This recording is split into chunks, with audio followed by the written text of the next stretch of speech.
Just a little over 53 years ago, I met Stephen Pouliot when we were sophomores beginning our first year at Minnetonka High School. Even as a young 15-year-old, I became aware early in our friendship of Stephen's curiosity, creativeness, and conscientiousness in all of his endeavors. He was involved in a variety of activities at Minnetonka: the band, Latin Club, National Honor Society, Thespians, to name just a few. Yet Stephen has always said the highlight of his high school years was being selected to American Field Service, AFS, and spending time living with a family of 10 in Austria. He returned to Austria years later as the writer of Christmas in Austria, a television special which earned him the first of many awards, a Peabody and a Christopher Award. Stephen's accomplishments in the entertainment and film industry have touched us all, although most of us are probably unaware of his impact on this field, unless you are one of those rare individuals who watches the credits at the end of a movie or television special. You have probably missed Stephen's name roll by as the writer, producer, or director. The many award shows and television specials that Stephen has written could easily fill an anthology of thousands of pages. To name just a few: the Winter Olympics, the Special Olympics, the Miss America pageants, the Academy Awards, the Screen Actors Guild Awards, the Ford Theater Galas, and the Emmy Awards. Perhaps one of Stephen's first published pieces was in his senior year at Minnetonka High School. In 1963, the year we graduated, a literary magazine was established, Gamut. A number of our classmates contributed to this first publication, and here is the poem, Transition, written by Steve Pouliot. As summer passed through the air conditioner, I saw fall sauntering among the betel nut trees.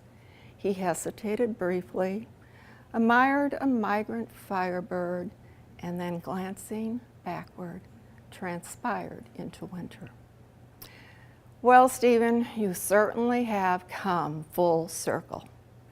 I feel very honored to have you as a lifelong friend, and on behalf of the entire class of 1963, it is a pleasure to congratulate you and introduce you as the recipient of the Distinguished Alumni Award of 2013. Welcome home, Stephen. What an inspiring company this event has brought together. I'd like to share a small Hollywood story. It was my great fortune to work with Elizabeth Taylor several times, and one afternoon I asked if she enjoyed her early fame.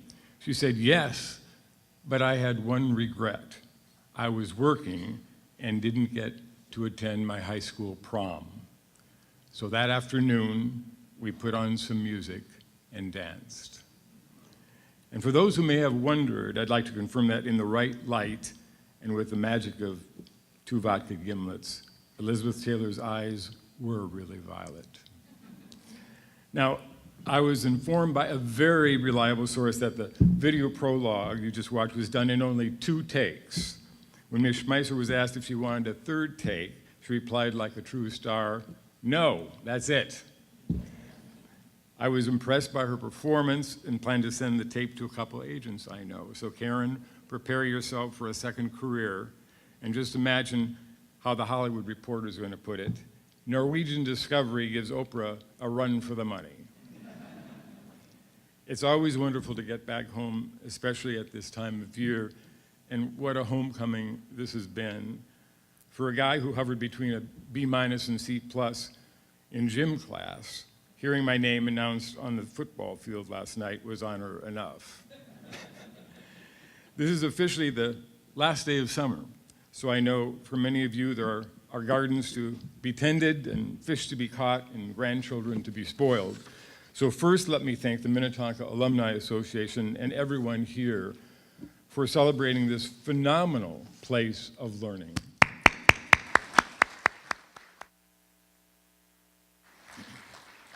And special thanks to Fred Schmeisser for his generous nomination. Now, Fred actually graduated from Fenton High in Bensonville, Illinois, but we'll forgive him.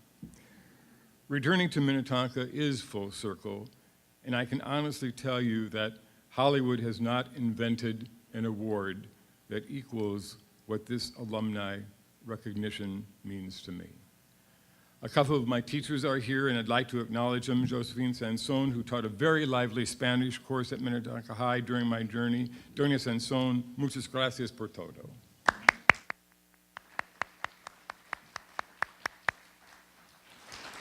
And I'd like to thank my life teacher. She recently celebrated her 94th birthday, former Raspberry Queen and current CNN addict, the beautiful lady I call my mom.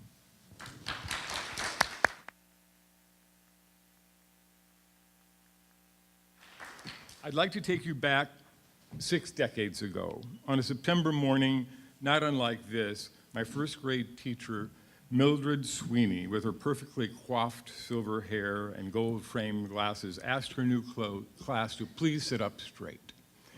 She took roll call, and then out of a brown shopping bag, she lifted a birthday candle on a small white plate. Well, Miss Sweeney had our attention right there. Next, with a loud strike of a farmer's match, she lit the candle and took out an empty canning jar and asked, "What will happen to the flame if I cover it with this glass?" The room became very quiet. This wasn't going to be a party after all. No hands were raised, so Miss Sweeney glanced down at her class list and said, "You got it. Steve, how about you? What do you think will happen?" I replied, "The jar will protect the candle from the wind." I guess that was promising logic for a 6-year-old. But then Miss Sweeney dramatically covered the candle. Slowly, the flame dimmed, and out it went, leaving a jar full of smoke. As you might guess from that story, I was not destined for a career in science. But I never forgot Miss Sweeney's sense of drama and how she held us spellbound way before Mr. Wizard aired on TV. And what a metaphor that experiment was. That September morning, we all started thinking beyond the candles of childhood, in a world beyond the protection we had known at home. We started to grow.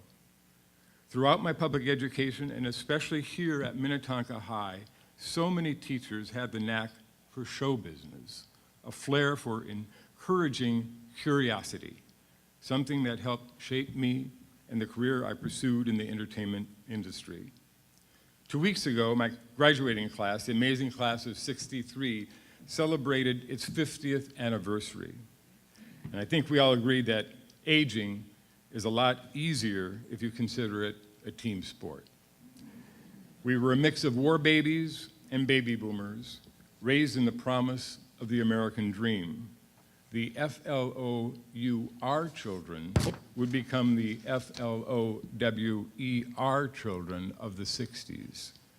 In a historic first, Time magazine selected our generation as its first person of the year.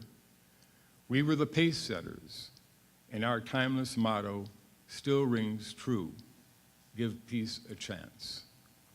One of the many highlights of my career was working with Neil Armstrong, the first man to walk on the moon. No movie star or television celebrity I worked with equaled the impact of meeting him. He likened we earthly humans to a beautiful dandelion in full seed, under the right conditions, destined to scatter and colonize outer space.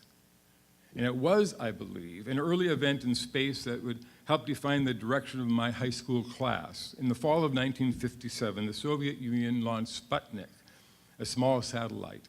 I remember watching it across the night sky as I stood in our backyard. The satellite simply sent beeps back to Earth, but we couldn't help wonder where that distant bugle might lead us. Within weeks, we were taking advanced classes, accelerated math, advanced science, and other in-depth scholastic endeavors. And sure enough, In 1963, shortly after we graduated, America launched a 70-pound satellite called SYNCOM. You may remember it, it's the 50th anniversary. A satellite that could not only receive signals from the Earth, but could transmit them back across the globe. It was the start of a revolution, the impact of which we are still feeling today. So for me and for my 280 colleagues, this staggering age of change we're living in began right here at Minnetonka High. One of my favorite writers, Arthur C. Clarke of Space Odyssey fame, was asked, "Are you a religious man?" He said, "Let me put it this way. I am full of gratitude. Every morning before the stars vanish, I stand at the edge of the lake near my home and await the dawn. And when the sun rises, I simply repeat, thank you, thank you, thank you." Well, folks, I did not rise before dawn, but I can tell you I am full of gratitude. On this splendid morning, I salute the dreamers, the loners, and the techno-futurists, if they promise to add a human touch to their equations. Success to you all, and remember, keep those candles lit. Thanks again for this great honor.